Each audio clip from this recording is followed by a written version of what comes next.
Morning guys, Andy Adding here talking about QBA session number 10. Pretty simple, starting off with warm-up A, so you guys have done that routine before, so that's pretty straightforward. They go straight into their throwing program after that. Juniors are doing the rhythm and timing stuff. Seniors are doing their Jaeger throwing program. Make sure that their arms are okay. Obviously just be conscious to maybe work out who is pitching on the day today. We don't want to, have them max out necessarily if they are pitching in the game. So just be conscious to keep track of some of those guys.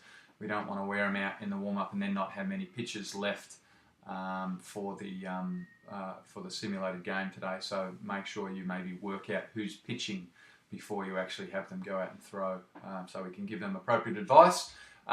Individual defense is, I think we've covered all of these things before, but if you can progress the skills that you deliver for them, at least in some capacity, that would be good. So we're doing catches, doing tag plays, infielders are doing footwork and feeds for the double play, and outfielders are doing reads and communication.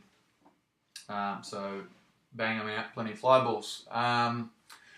After that, we're actually going to a simulated game for this session, which will be good.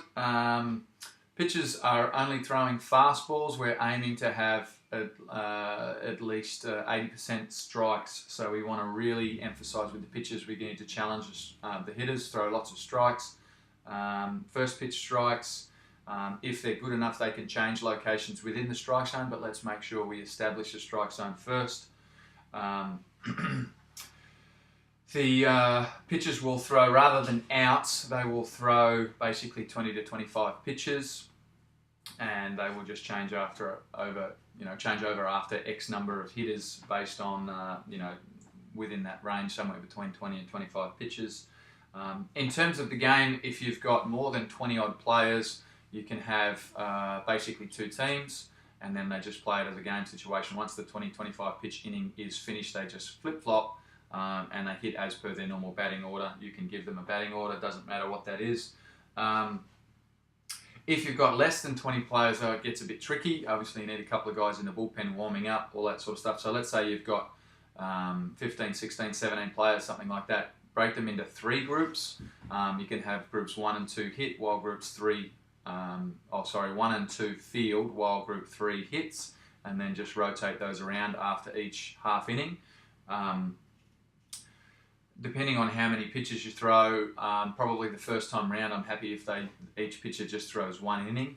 But maybe there might be some guys that have done enough work at this stage that could go more than that. But just be conscious to monitor how many pitches they have thrown previously, if any of them are actually doing any pitching yet, aside from just their bullpens.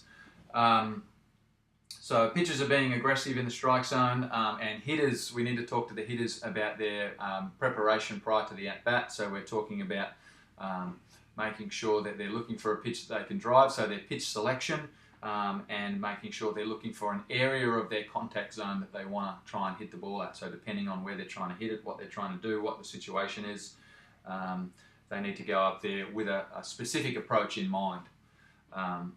Base runners can practice reading the balls off the bat and making their own reads from any base, but make sure, depending on the number of hitters that you've got in that hitting group, you can have maybe one guy out there at a time practicing getting some reads and stuff off the bat. That's a good option there. Again, also depending on how many hitters you've got spare, you can have hitters doing flips, tee drill, cage drill, anything else off to the side. Rather than just having them all sitting on the bench waiting for their at-bat, you can certainly rotate guys through other stations depending on your resources available at your venue, and obviously depending on the number of coaches. One thing we need to be careful of is the different age levels and ability levels of the kids within our group. So just be careful not to have a first year under 16 or something like that coming in against a Bryce Collins or Lachlan McDonald. Try and organise your pitching such that they're pitching to an appropriate level of hitter. So you might want to maybe have all the older guys either hit first or the older guys hit last against the pitches that are appropriate for them, and vice versa. So let's make sure we manage that That's just a risk management issue. Let's make sure we do that. If we have to take the young group off and hit them in the cages and stuff first while the game's going on, that's okay. And then flip-flop vice versa at the end. Make sure the guys are hustling on and off between innings. Make sure that we really keep the changeovers as quick as we can, because this can draw it out a little bit, but we need to make sure that we keep moving through. So just be aware of that. And the conditioning at the end is just a good stretch or a flexibility session. So I think I've sent you guys the routine that we're using for that. So take your pick, all the main muscle groups, just make sure you cover all them off, and that's about it. So it's pretty straightforward. If you have any questions, give me a buzz. Otherwise, I think we're good to go. Cheers.